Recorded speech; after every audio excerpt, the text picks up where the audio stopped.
Oke, Assalamualaikum warahmatullahi wabarakatuh. Saya Galia Rendi Setiawan, NRP 0521174 05 kali 21. Jadi kali ini saya akan menjelaskan tentang proposal tugas akhir saya yang berjudul penerapan urun daya untuk membangun rencana perjalanan wisata di Surabaya dengan dosen pembimbing Pak Ruli Agus Hendrawan dan dosen penguji Bu Irma Suryani dan Pak Andre Parvian Aristio. Untuk lainnya, saya akan menjelaskan latar belakang, rumusan masalah, batasan masalah, tujuan dan manfaat penelitian, penelitian sebelumnya, landasan teori, metodologi. Nah, untuk latar belakang sendiri, kita bisa lihat bahwa Indonesia di bagian sektor pariwisata menjadi industri terbesar bagi pertumbuhan ekonomi di Indonesia. Itu bisa kita lihat berdasarkan data dari Badan Pusat Statistik pada tahun 2019. Jumlah wisatawan yang berkunjung ke Indonesia mencapai 16,11 juta orang, yang naik sebesar 1,88% dibandingkan tahun 2018 yang hanya sekitar 15,81 juta orang. Ini menandakan bahwa potensi Indonesia dalam hal pariwisata itu sangat besar.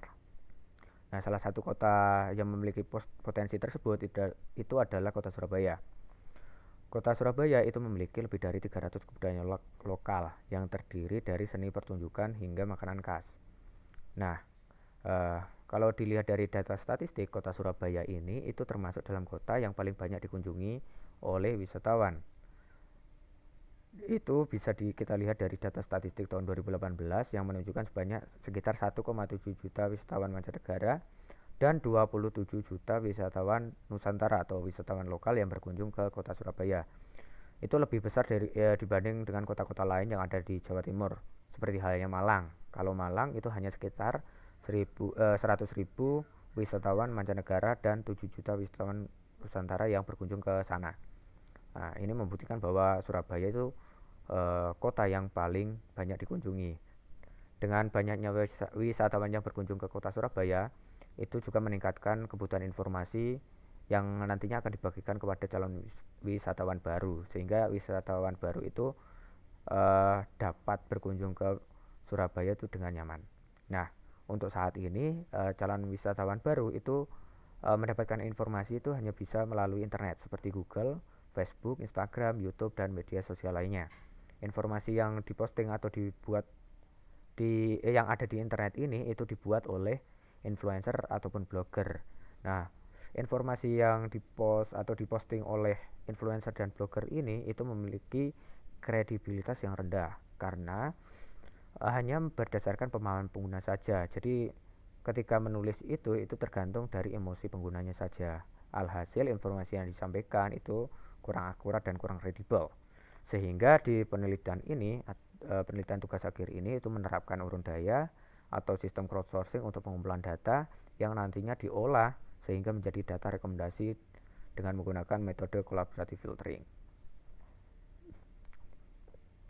Hasil dari penelitian ini itu adalah sebuah data yang dapat digunakan untuk membangun sebuah sistem rekomendasi wisata dengan metode research and development menggunakan model EDI. Lalu berikutnya ada rumusan masalah. Di sini ada 3, yaitu yang pertama bagaimana cara mengumpulkan data dengan konsep crowdsourcing. Yang kedua itu bagaimana merancang dan membuat aplikasi crowdsourcing berbasis website. Yang ketiga itu bagaimana cara menentukan tempat wisata yang direkomendasikan berdasarkan waktu perjalanan tertentu. Lalu batasan masalahnya, objek wisata yang akan dilakukan penelitian mencakup area Surabaya. Yang kedua itu metode pengembangan sistemnya menggunakan research and development. Dan yang terakhir itu metode yang digunakan untuk penentuan rekomendasi tempat wisata menggunakan collaborative filtering. Nah, untuk tujuannya sendiri itu membuat sebuah sistem crowdsourcing yang digunakan untuk pengumpulan data yang nantinya dapat dijadikan sebagai acuan dalam pengembangan sistem rekomendasi tempat wisata. Terus yang kedua yaitu mengembangkan sistem crowdsourcing dengan kerangka kerja ASP.NET Core. Yang tujuannya terakhir yaitu memberikan informasi rekomendasi tempat wisata berdasarkan relevansi pengguna untuk mengatasi masalah tersebut. Lalu berikutnya manfaatnya itu ada 2, yaitu keilmuan dan pengguna. Untuk keilmuan sendiri itu ada 3. Yang pertama yaitu untuk referensi pembelajaran mengenai pembuatan sistem crowdsourcing dengan metode research and development. Yang kedua itu untuk media pembelajaran dalam menentukan sebuah rekomendasi dengan menggunakan metode collaborative filtering. Dan yang terakhir, data yang dihasilkan dapat digunakan untuk pengembangan sistem rekomendasi. Lalu manfaat bagi pengguna itu ada dua, yaitu dapat digunakan sebagai acuan dalam membuat pilihan tempat wisata yang sesuai dengan relevansi pengguna, dan dapat digunakan sebagai tambahan informasi dalam menentukan rencana perjalanan wisata. Lalu relevansinya, jadi di tugas akhir ini itu memiliki topik social computing yang berhubungan langsung dengan mata kuliah bisnis digital. Nah, di dalam bisnis digital sendiri itu mempelajari tentang interaksi manusia dengan komputer. Dan mata kuliah bisnis ini masuk ke dalam ruang lingkup Lab System Enterprise atau Lab SE. Lalu berikutnya saya akan menjelaskan tentang penelitian sebelumnya atau penelitian yang nantinya itu dapat membantu saya dalam menuliskan tugas akhir ini. Jadi yang pertama itu judulnya penggalian dan penyebaran potensi wisata melalui aplikasi mobile dengan konsep crowdsourcing. Jadi di penelitian ini itu membuat sebuah sistem crowdsourcing yang digunakan untuk pengumpulan data. Nah, dari data ini itu nanti itu diolah dan hasilnya itu digunakan untuk pengembangan sistem dengan metode LBS, Location Based Service. Jadi di aplikasi ini nanti ketika wisatawan mau pergi ke suatu tempat itu akan diberikan rutenya, rute sekaligus rekomendasi tempat wisatanya. Terus yang kedua itu penelitian yang berjudul pengembangan aplikasi mobile crowdsourcing informasi layanan umum di Kabupaten Buleleng. Jadi di penelitian ini itu menggunakan research and development sebagai pengembangan sistem, dan juga untuk pengujiannya itu menggunakan black box testing dan white box testing. Terus penelitian yang terakhir itu judulnya sistem rekomendasi pemilihan cindera mata khas Bengkulu berbasis e-marketplace. Jadi di penelitian ini itu membahas bagaimana cara membangun sistem rekomendasi. Di dalam penelitian ini itu menggunakan collaborative filtering, sehingga dari penelitian ini itu bisa dijadikan referensi untuk menyelesaikan tugas akhir ini, yaitu pengujiannya menggunakan collaborative filtering. Lalu berikutnya landasan teori ini ada 3. Yang pertama crowdsourcing, yang kedua itu framework ASP.NET Core ini untuk pengembangan sistem, yang terakhir collaborative filtering untuk pengujian sistemnya. Nah, untuk crowdsourcing sendiri itu adalah sebuah metode pengumpulan data yang dapat mempercepat proses pengumpulan data yang bersumber dari pengguna. Jadi crowdsourcing ini nanti itu digunakan untuk pengumpulan datanya. Nah, dari data yang dikumpulkan nanti itu bisa dilakukan pengujian, yaitu menggunakan collaborative filtering. Nah, landasan teori yang kedua itu adalah framework ASP.NET Core. Jadi ASP.NET Core ini itu adalah sebuah framework yang digunakan untuk pengembangan sistem yang bersifat open source. Dan ASP.NET Core ini itu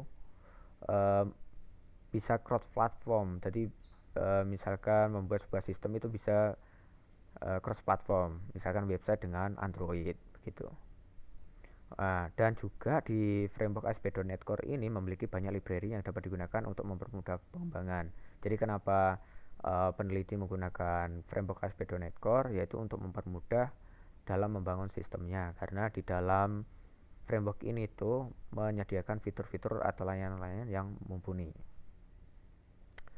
Lalu yang landasan teori yang terakhir itu ada collaborative filtering. Jadi collaborative filtering itu memungkinkan pengguna untuk mendapatkan rekomendasi berdasarkan pengguna dengan minat yang sama. Jadi kalau misalkan kita lihat dari gambar di sini bahwa ada orang yang membaca sebuah artikel, nanti orang lain yang memiliki kemiripan yang sama itu akan diberikan artikel yang sama juga begitu.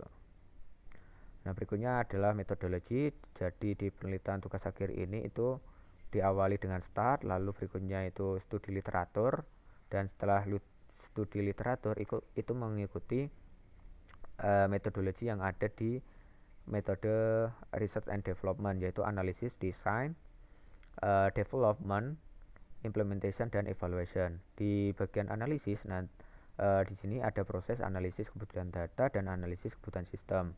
Lalu di bagian desain itu nanti akan dilakukan perencanaan skema database, perancangan workflow, dan juga perancangan interface atau tampilan. Lalu di bagian development itu akan melakukan pembangunan database dan juga pengembangan aplikasi menggunakan framework ASP.NET Core. Nah, di bagian implementation akan dilakukan pengujian aplikasi. Pengujian aplikasinya ini itu menggunakan black box testing dan white box testing, yang dimana pengujian ini itu menilai apakah fungsi-fungsi atau fitur-fitur sudah memenuhi kebutuhan. Lalu yang kedua itu ada pengujian data. Nah, pengujian data ini menggunakan metode collaborative filtering. Jadi data-data yang sudah di cross sourcing itu nanti diuji menggunakan metode collaborative filtering untuk menentukan tempat wisata yang akan direkomendasikan.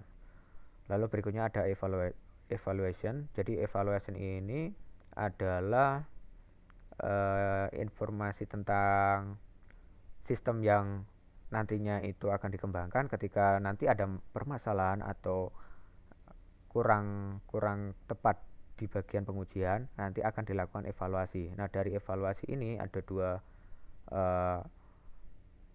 dua hasil, yaitu direvisi maupun tidak direvisi. Kalau direvisi itu akan mengulang lagi dari analisis sampai evaluasi lagi. Ketika tidak ada kesalahan apapun terkait sistem, itu akan dilanjut ke tahap yang terakhir, yaitu penyusunan tugas akhir. Untuk jadwal kegiatannya sendiri ini dilakukan sekitar 4 bulan, yaitu dimulai dari bulan Februari sampai bulan Mei. Nah, untuk kegiatannya itu dari studi literatur sampai ke penyusunan laporan tugas akhir. Nah, untuk timeline ini saya tulis berdasarkan metode yang ada di research and development. Jadi dari tahap analisis, desain sampai ke tahap evaluasi. Nah, tahap analisis sendiri itu membutuhkan sekitar 1 bulan, dan tahap desain sendiri juga membutuhkan 1 bulan pengerjaan, dan untuk tahap development itu sekitar 1,5 bulan, dan yang terakhir tahap implementation itu sekitar 3 mingguan. Dari sini kita bisa lihat bahwa jadwal ini itu akan digunakan untuk penyelesaian tugas akhir. Sekian, terima kasih, dan wassalamualaikum warahmatullahi wabarakatuh.